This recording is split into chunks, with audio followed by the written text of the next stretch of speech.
I'm Kristen and this is Kristen Craves Books. So I just wanted to film a quick introduction about my bookshelf tour and to let you know that this ladder shelf I've had for over 15 years, so I don't know where it's from.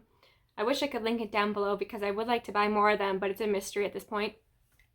And my shelf is just a collection of books that I love. I just want to have a curated collection of my favorite books, books that I think say something about me, or if somebody came and looked at my shelves, they would have an understanding of the books that I love or would say something about me. And I really do think that books have the power to do that. And I do have books scattered throughout my house, but these are my favorites, and I have a classic shelf that I'll get to. I'll share that at some point. But let's just get right into these books. Okay, so I'm going to start with the top shelf, and there's no rhyme or reason to any of this. I do keep most of my nonfiction together, and these are just my favorite shelves, so I try to keep authors together, YA together, maybe some genres, but I just kind of shove the books on there wherever they fit at this point. So I'll start with the trinkets on here. First up, we have this angel, and this is something my mom actually bought for my Nona, and when my Nona passed away, she left it to me, so it's probably my most prized possession on this shelf, so I've got to be careful with that one. And this is actually a candle from the Paddy Wax Library Company, and it's Edgar Allan Poe. And the scents are cardamom, absinthe, and sandalwood. And I just thought it was so pretty. This is what it looks like when you open it up. And they have a bunch of these. I have a few different styles of candles from them, and I just love everything they do. It's all library book themed. And this is a Kate Spade picture frame, and it's a picture of just me, my parents, and my brother. And this is the first bookish candle I ever got. It's from the Book Lovers Soy Company, and the scent is Bookstore. And it actually smells like you're going into a bookstore where there's a coffee shop. I can't even put into words what this smells like. You just have to smell it for yourself. And I think this is one of the original book candle companies, and I think they're still around. So if they are, I'll link them in the description below. First, we have Catch and Kill by Ronan Farrow. This one took me by complete surprise. It's about the Me Too movement, and there's a lot about that I didn't know. And I watched so many interviews after this because Ronan Farrow has a great voice, and I love everything he has to say. We have a couple memoirs from the cast from Queer Eye. So the first one I have is Naturally Tan by Tan France. I actually listened to this on audio, and Anthony makes an appearance. So if you're going to read this, I recommend that on audio, but it's really good. And then I have Jonathan Van Ness's book, Over the Top, which I also listened to on audio, and they are a great narrator, so I also recommend that one on audio. And there's so much about their life that I didn't know about, and they get deeply personal in this, but it also has their signature sense of humor. Then we have Columbine by Dave Cullen, and this is a tough read. I know he's got one about Parkland, but it's very well researched, tough book to read, but well worth it. And then I think I have one that lots of people have read, and it's Educated by Tara Westover. She had quite the childhood, and what she was able to overcome is incredible, and this is a really well-written memoir. It's a book I recommend to so many people. And then we have a couple true crime, because I usually listen to my true crime on audio, but this is the book that really got me into true crime, and it's I'll Be Gone in the Dark, One Woman's Obsessive Search for the Golden State Killer by Michelle McNamara. And she passed away before this book was published, and before the Golden State Killer was caught a few months after this came out. And the letter that she writes to him at the end of this is haunting. I read it over and over again because it's just so good and a great way to get into true crime. Then the other true crime book that I own is Helter Skelter, The True Story of the Manson Murders. And this book is actually told from the perspective of the prosecuting attorney. So you get a lot of behind-the-scenes information. It can get tedious. It is longer than it appears, but it's well worth it if you're interested in that case. Next up, we have one of the most beautiful books I own, and that's Untamed by Glennon Doyle, and it's just as gorgeous inside as it is on the outside. It's really incredible to know Glennon Doyle's story. I haven't read her past memoirs, but to see how she has evolved from the first one to this one is quite incredible. And I love how honest and upfront she is in Untamed. I have a book that I would say was life-changing for me, and that's Quiet, The Power of Introverts in a World That Can't Stop Talking by Susan Cain. And I'm one of those people, I'm definitely an introvert, and I always looked at that as something that was negative. And this book really changed my perspective on that. So if you're an introvert, I highly recommend this book. And if you're friends with an introvert, or you know somebody who's an introvert and you don't understand them, read this because it's really an eye-opening book. And then we have The Girl Who Smiled Beads, A Story of War and What Comes Next by Clementine Maria and Elizabeth Wheel. What I loved about Clementine's story is how upfront she was about her anger. She doesn't hold back about what she went through and how angry she is that was something she had to experience and had to write about in this memoir. And I just love that vulnerability. I love that authenticity. So I'm really enjoy this one, and I highly recommend it. And I love the idea of food memoirs, and this is the only one that I have, and this is the only one that I own that I have read, and it's Eat a Peach by David Chang. And I have complicated feelings about this one because there are stories about how David Chang has treated his employees, but he talks about this but he talks about that in his book, and he owns up to those mistakes, and he talks about the changes he's going to make. And I really did appreciate that. And I do like a behind the scenes into the restaurant industry. So I thought this was a good read. And then I Am, 17 Brushes with Death by Maggie O'Farrell might be my favorite memoir. It's so unique. She tells her story through her 17 brushes with death. Some are more intense than others, but the whole thing's intriguing. In the last chapter was so moving. I was in tears, so I highly recommend that one. And everything Maggie O'Farrell writes, you'll see her again on my shelves. And then we have Heartberries, a memoir by Therese Mary Mailhout. And this is an interesting memoir. It's almost like a stream of consciousness, and you just kind of have to go with it. It's really worth it, and I highly recommend that one. And it's blurred by Roxane Gay, so what else do you need to know? And then the last nonfiction that I have on this shelf is The Victorian and the Romantic, a memoir, a love story, and a friendship across time by Nell Stevens. And I think in the States this is called something different. But this is an interesting book. It's part memoir, part biography. So Nell Stevens is talking about her dissertation. She's getting a PhD, and she has a fascination with Elizabeth Gaskell, the author of North and South. And she notices a parallel between Elizabeth Gaskell's life and her own, so that she kind of blends those together. It's really well done. Highly recommend. An underrated memoir. And now we're getting into some of my favorite fiction. No rhyme or reason here either. I just have it categorized by author. So the first one is The Test by Sylvain Novelle. And this is such a short book. I don't want to tell you much about it, but if you like Black Mirror, you're going to love this. And then we have my all-time favorite series, the series that got me into sci-fi and stories told through mixed media. So first one is Sleeping Giants, which you can see I've read many times and has been through the ringer. Then Waking Gods. Oh, gosh. Well, that's annoying.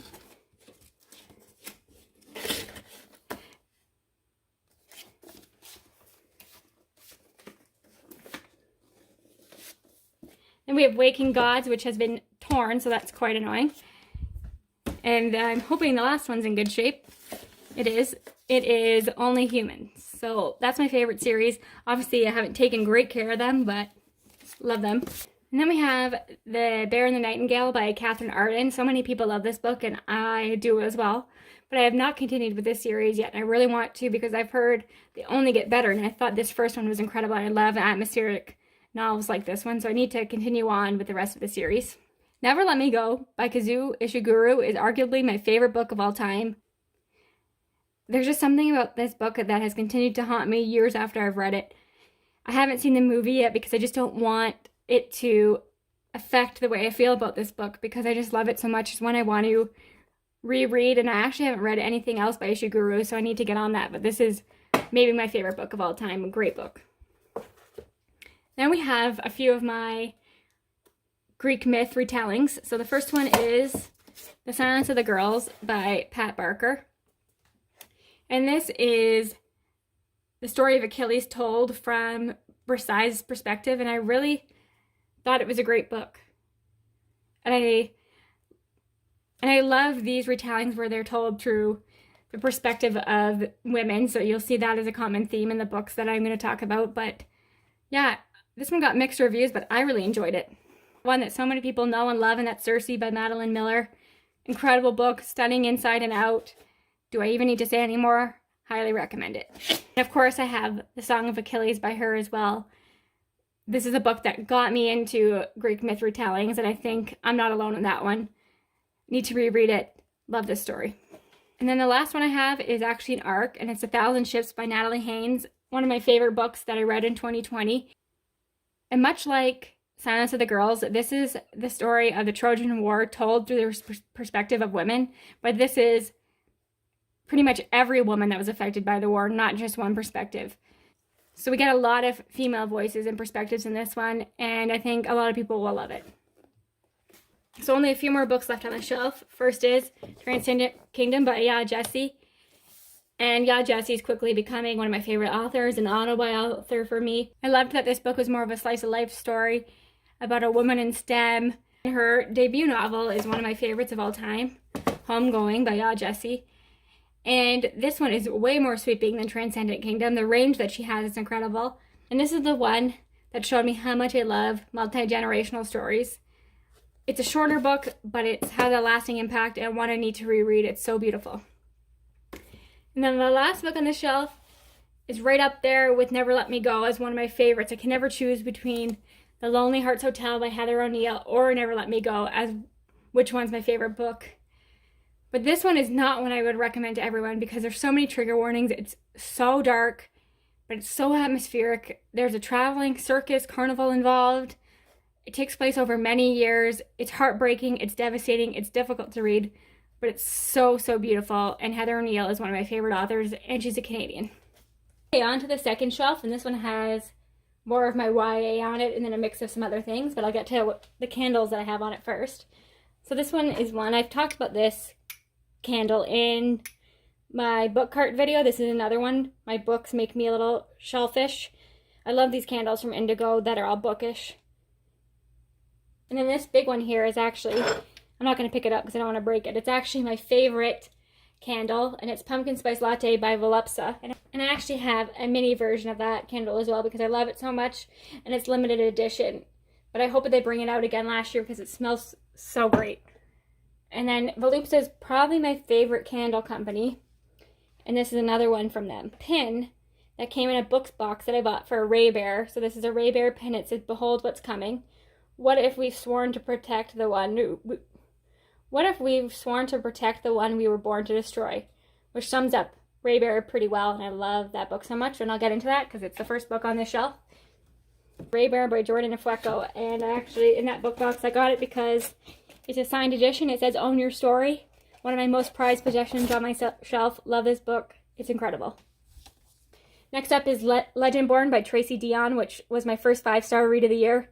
I've talked about it quite a bit already, and I'm sure it'll be one of the top 10 books of the year list at the end of the year. So you'll hear me talk about this one a lot. It's really amazing. Can't wait for the sequel. Then we have a YA contemporary that I feel like is pretty underrated, even though it's been blurbed by Angie Thomas, and that is The Beauty That Remains by Ashley Woodfolk. And I know the paperback edition of this is stunning. It's illustrated, and I'm tempted to get it just because I love this book so much. It talks about grief and the power of music to help you heal and community. It's just a beautiful book. I need to reread it one day because it really has stayed with me. Next we have The Names They Gave Us by Emerly Lord. And I need to read more Emerly Lord, but because this book really took me by surprise. And if you're looking for a book this summer, this is a fantastic one because it's set at a summer camp, but have box of tissues ready. It's devastating, but there's a great found family trope in this. Highly recommend it. Then we have Far From the Tree by Robin Benway, and this is a story about adoption and siblings finding each other again. If you like sibling stories, this is a book for you. It's read it a few years ago when it first came out, and it's one that I talk about all the time because I just think it's so incredible and everyone should read it. You might be seeing a theme here because I like my YA contemporaries to be about family, grief, some heavier themes, and that is certainly true for Starfish by Kimi Dawn Bowman, who I feel like has a potential to become a favorite author of mine, but I haven't read anything else by her. But Harley in the Sky is high on my TBR. I really want to read everything that she's written. This book is beautiful inside and out. The Cemetery Boys by Aidan Thomas. Do I even have to talk about this book? I feel like everybody read it in 2020. It received so much hype and it was so deserving. Such an incredible book. I cannot wait for his next release. I think it comes out in March. And then I have one of the newest books to my favorite shelves, and that is Concrete Rose by Angie Thomas. And as you can see, I actually have a signed first edition. I'll show you that. Exciting. I might have even enjoyed this one more than I Hate You Give, and I didn't think that was possible. She is incredible. Speaking of The Hate You Give, I have the collector's edition. I also had just the normal edition, but I gave that one away once I got my hands on this one. Love It in Gold. I'm curious to see if they'll do a collector's edition for Concrete Rose as well. Now we're on to my Tiffany D. Jackson collection, who is one of my favorite authors, an auto-buy author for sure. And the first one we have here is Grown, which is really popular in 2020. Her thrillers are like no other. They are so emotional, so many layers. This one was devastating, but it's so well done and handled with so much care. I trust Tiffany G. Jackson with stories like this one. And then Let Me Hear a Rhyme by her is the first of hers that I read, and I feel like it's different from everything else she's ever written. It is a tough read. It is emotional. It's a book about grief, but really it's about friendship, and it's a little bit lighter than the other books of hers that I read. I wouldn't say it's a thriller.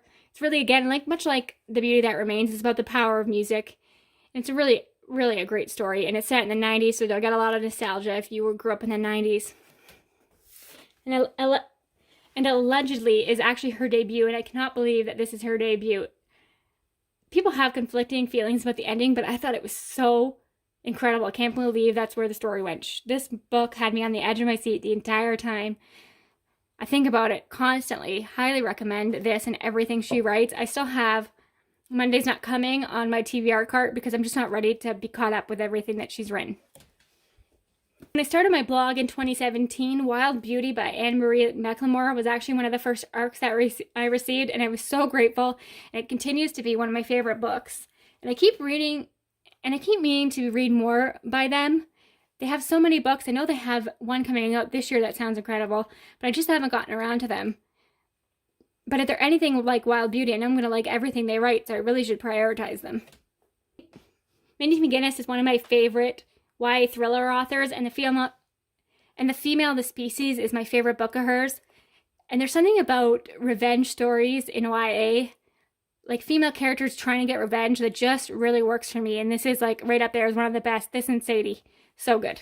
Next is a book I'm sure you've seen before, and that's The Mothers by Britt Bennett.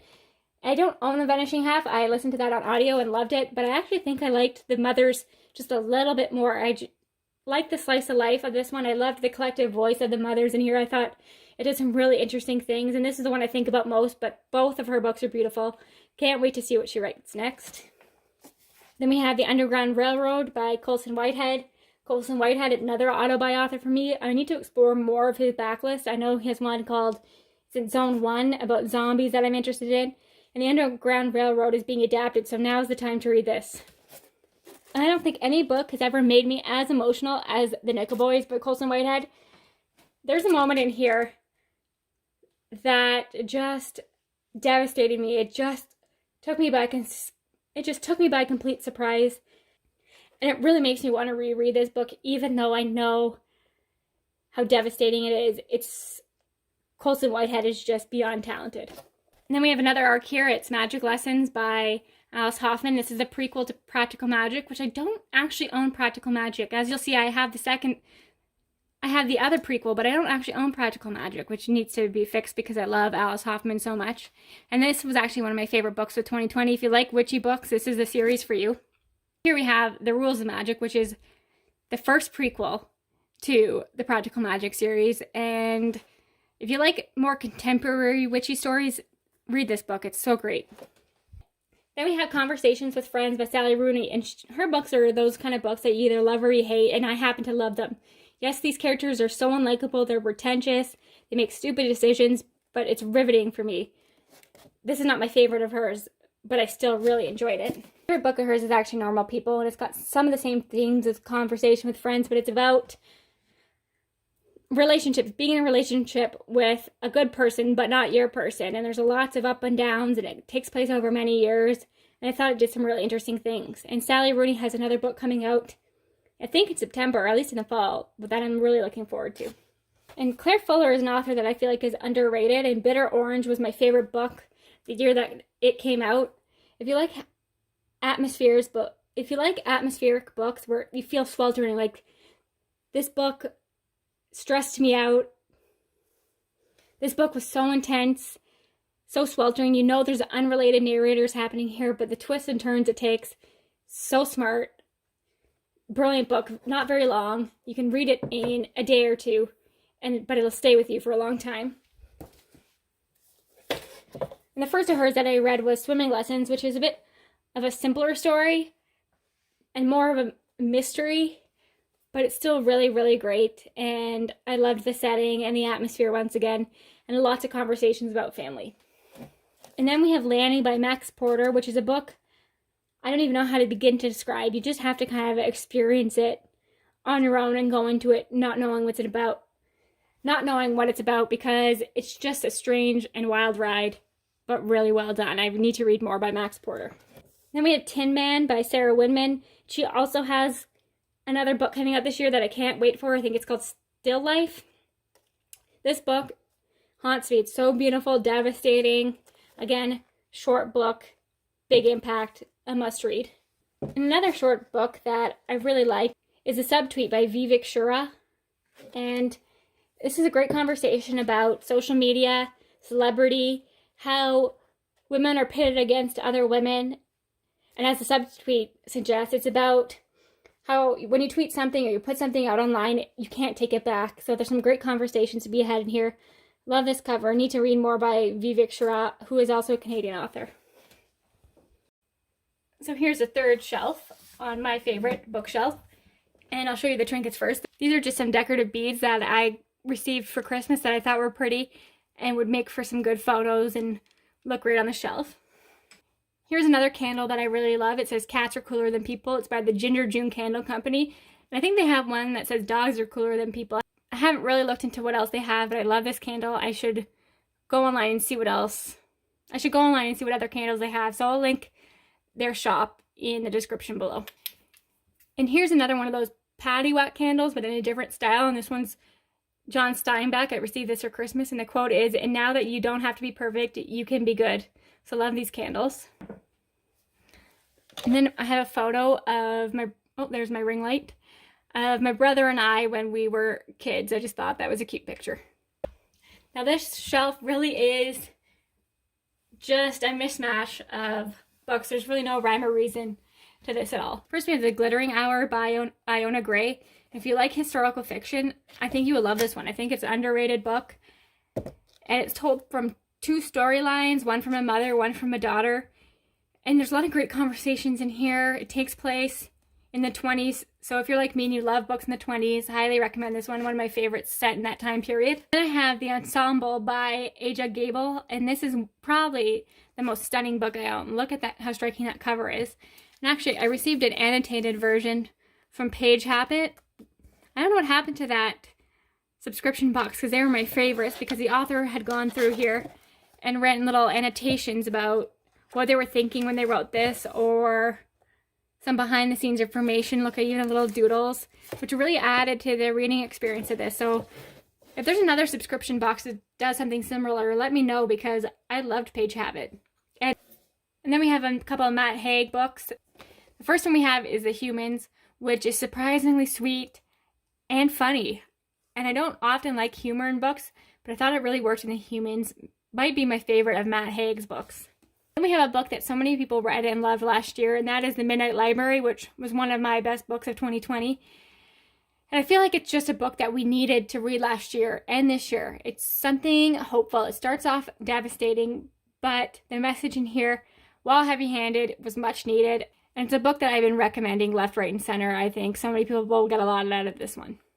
We have a couple books from one of my favorite Canadian authors, and that is Miriam Toews. And this one is Women Talking. And this is such a tough book. It's based on real events within an Amish community where the women there are being assaulted at night, and they're deciding what to do. They don't speak English. They've never left this community before, so it's about them having a discussion about what to do next, and that's really all this book is about. But man, it's moving, it's devastating, fantastic.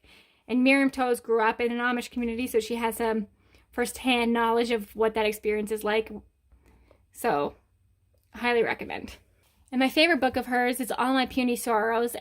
It's really a book about sisters and how far you will go to protect family. And I don't have a sister myself, but I'm always fascinated by that relationship, and I thought that this book did some really incredible things. Highly recommend Miriam Toews. I want to read her entire backlist. Next is a weird book that I wouldn't necessarily recommend to everybody. It's Supper Club by Laura Williams. This is about a group of women who start a supper club where they really gorge on food. But there's a lot of interesting commentary in this. It's really a feminist book. A lot happens, but I think it could be too much for some people.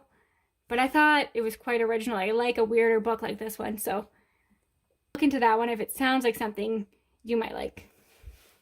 Then we have Lincoln and the Bardo by George Saunders, which it took me a few tries to really get into, and then I ended up reading the physical book while listening to the audiobook at the same time, and I thought that was the best way to go with this one. It really allowed me to experience it more fully and take everything in.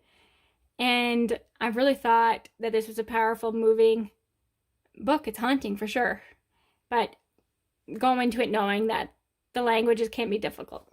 And then I have another arc here, and it's The Book Woman of Troublesome Creek by Kim Michelle Richardson.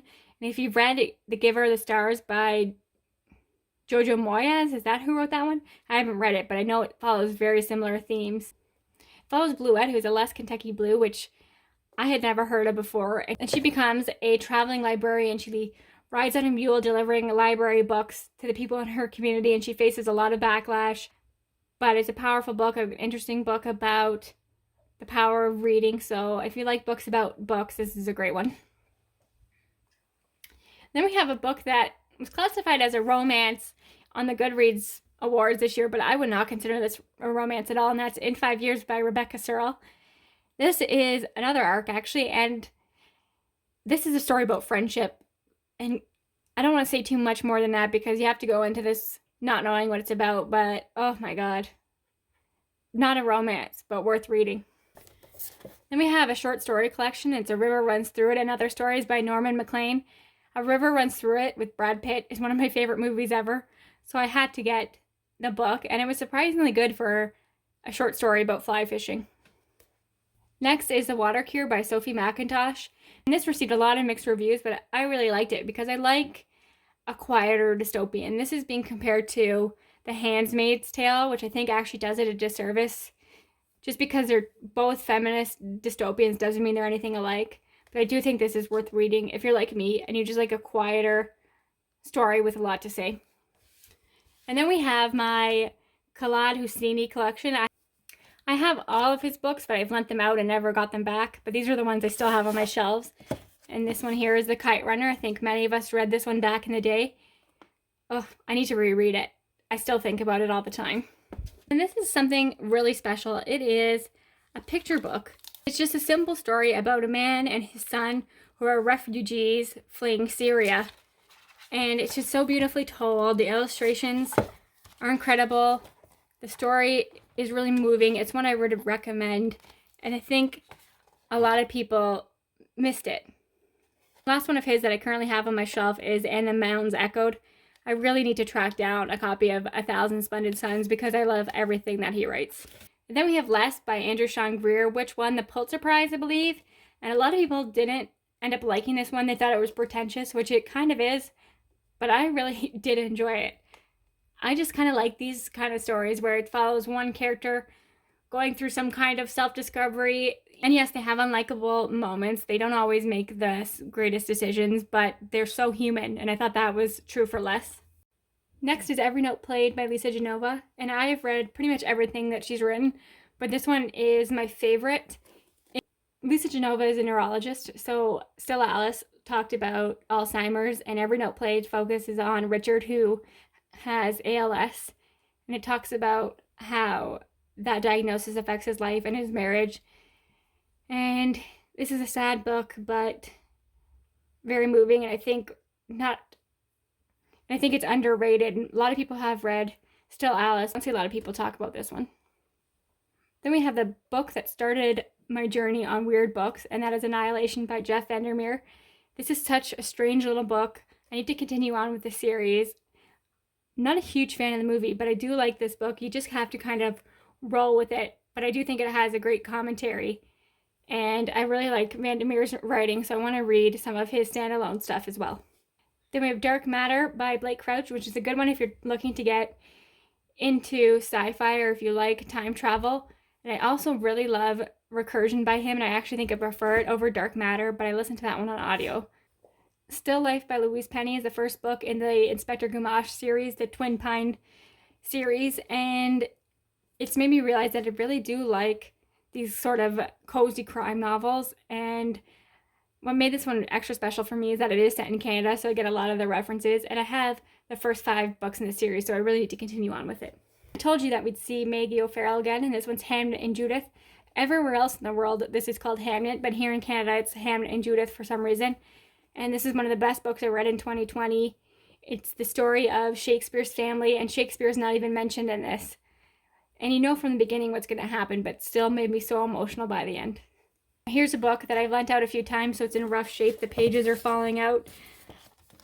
But I'll continue to lend this out because I think it'll work for a lot of readers. I think it does a lot of really unique things. It is great for mystery readers, and I really want to read The Devil in the Dark Water. That's high on my TBR. I just need to track down a copy. Next we have The Pull of Stars by Emma Donoghue, which might just be the best book I read last year. And I wasn't sure how I would feel about a pandemic novel, but this one was surprisingly hopeful. And if you're a fan of the show called The Midwife, you have to pick this up. Emma Donoghue is really famous for the book Room, but that's actually my least favorite book of hers. The Pull of the Stars and The Wonder are my 2 favorite of her books, and this one I can't even explain to you what it's about. You kind of just have to go into it not knowing, and it's kind of a strange concept, and you just have to kind of just suspend your disbelief and go with it, but it's really beautiful. And here we have Night Film. This is a heavy book, and it's one of the few horrors that I own. I'm really starting to get more into horror, and I read this a few years ago. And I read this one a few years ago, and I really loved it, and it really showed me how much I love books told in mixed media. This one, as you can see, it's web pages. It's really well done. I'd love to read it again because it's such a unique reading experience. I haven't read anything else by Marisha Pessl, but I would love to. And then we have 2 books by Grady Hendrix. The first one is My Best Friend's Exorcism. I just love how campy this book is. I want to read Horror Store by him as well. We have The Southern Book Club's Guide to Slaying Vampires. This one had mixed opinions, but I thought it did some really interesting things. And again, I like the campiness of Grady Hendrix writing. This one's a bit more serious and had a bit more social commentary. And I'm excited to see what he writes next. Alright, so I'm going to have to refilm this bottom shelf on a different day, so you're going to notice I'm not wearing pink nail polish now, I'm wearing blue, because it was too shaky. I had to rig something up so it's sort of on my tripod, but this is way better than making you nauseous with shaky footage. So let's get right into this shelf a few days later. First up is something new to my shelves since I first filmed this clip, so that's kind of a nice thing. And it's actually a Nest candle that I received for Valentine's Day, and the scent is Rose Noir, and it smells beautiful. It's a perfect Valentine's Day candle, and as you could probably tell from my earlier clips, I just love candles so much, so this is the perfect present. Love it. And like, obviously I have this K book. It's got some water damage, but this is from Anthropology, and this is one of my favorite mugs. It's actually from the brand Pinky Up. They have so many cute things. They have tea kettles, a whole range of mugs and tumblers, and all really affordable, so I love this mug. The first books I have on this shelf are the Illumina Files series. So the first one is Illumina, and as you know, I love stories told in mixed media, especially if they're sci-fi. And the second book is Gemina, which is my favorite in the series by far. I just love the romance in here. And then the final one is Obsidio, which I thought was a great conclusion. So those are great books, deserve all the hype. Then I have a few memoir, nonfiction celebrity memoirs here. This was actually a gift from a friend. It is the greatest love story ever told. And I'm rewatching Parks and Rec right now. It just came onto Canadian Netflix, so it's making me want to reread this because I love Nick Offerman so much, and his wife, Megan Mullally, comes on the show as his ex-wife a lot, and I just think they're hilarious, and I remember really enjoying this, so maybe I'll see if I can track down the audiobook. Speaking of audiobooks, if you're like me and you loved Rocket Man the movie, you need to listen to Me by Elton John on audio because Taron Egerton actually narrates it, and even though I've seen the movie, this memoir goes so much more in depth about his life, especially his life after he gets sober, and his relationship with a lot of celebrities, his relationship with Princess Di, his relationship with Versace, and it's just really interesting and great on audio. If you're like me and you're a huge fan of The Office, you have to read this book by Andy Green. It gives so much insight into the show, what was going on behind the scenes, interviews a lot of the cast and crew and what they were thinking at the time. And it's one of those books that I keep talking to people saying, did you know this about The Office? Did you know this about The Office? And nobody else cares. But if you are a fan of The Office, this will make you like the show even more. Burial Rites by Hannah Kent is one that I read years and years ago when it first came out, and it has stayed with me ever since. It's historical fiction set in Iceland based on a true story, and is one that I should reread because I think it's really a powerful book, and I want to start recommending it and talking about it more often. The House in the Cerulean Sea by T.J. Klune is the newest addition to my shelves, and one I probably want to put higher up at some point once I rearrange my shelves a bit. This is as good as everybody says it is. Believe the hype on this. It's exactly what I needed in the moment that I read it. Pure Nessie by Susanna Clarke is another recent read for me, 5-star read. I think it'll probably end up on my best books of the year list. I just thought it was so beautifully done, so original. Can't wait to read more from Susanna Clarke. Sing Unburied Sing by Jesmyn Ward is a haunting story in that there is a ghost element, but the family story, the struggles, the emotion that this book evokes is what really haunts me, and I need to read more from Jesmyn Ward. An American Marriage by Tahari Jones is actually a book that I have come to love more and more as I've had more distance from it. I think I've appreciated it as time has gone by and I think about it more, and I think I need to reread it because I think upon a reread I would take even more from it, but it's really an incredible book. Ellie and the Heartmaker by Hazel Pryor is an underrated book. It's a romance, but really it's a simple story about finding yourself and what makes you happy. And I just really thought their relationship in here was really sweet, and they really respectful and understanding. And I loved the harp aspect of this. One of the main characters in here does make harps, and I just think that's such a beautiful hobby. And then we have Misery by Stephen King. This is the only Stephen King that I have read. I do own The Shining and Doctor Sleep, so I'd like to get to them eventually. But as far as horror goes, there's other authors I want to prioritize, but I did think Misery is fun the right word? It was graphic, had me on the edge of my seat. I like the author element. I think it'll probably be my favorite Stephen King, so I don't want to explore too much more. I think this is the best that it gets. Hum If You Don't Know the Words by Bianca Maris is actually one that I read for a buddy read on Bookstagram, and the author joined us for the conversation. So getting her insight and knowing more about her personal story made me appreciate this one all the more, but it's a beautiful book on its own, and I have her sophomore novel, If You Want to Make God Laugh, and I can't wait to read that one. Then we have an ARC, it's Notes on a Nervous Planet by Matt Haig, and you might have noticed I have quite a few of Matt Haig's on my favorite shelf. There's something about his writing, and this is nonfiction from him, and I've also read his first nonfiction book, Reasons to Stay Alive, but this one's my favorite, and I think that's because I probably read it first. But this is a book I have passed on to many friends. There are certain passages in here that have stayed with me. I really should reread it so I can tab it and turn to it when I need it. You Bring the Distant Near by Matilda Perkins is such an underrated YA contemporary novel. If you like homegoing as much as I do, I think you're going to love this one because it has some similar themes. It's multi-generational stories. It says here, 5 girls, 3 generations, one great American love story. And it's actually one of the first ARCs I ever received, and a book that I really love and need to talk about more because I think it needs more readers. The Boat People by Sharon Bala was popular here in Canada because it was a book that was nominated for the Journey Prize in Canada, part of Canada Reads, but I'm not sure it's well known anywhere else, and I think it needs some more attention because it's based on a true story that took place here in Canada, something that didn't happen that long ago, but I knew nothing about, and a book that I would like to return to because I think it's an important story. Now, Follow Me to Ground by Sue Rainsford is a weird book, one of the weirdest books I've ever read, not one I would recommend to everybody, but I know Books and Lala loved this, so if you like her kind of weird the same way I do, pick this one up. The Air Affair is the first book in Jasper Ford's A Thursday Next series, and it's a book about books. If you like books about books, if you love that trope, try this series.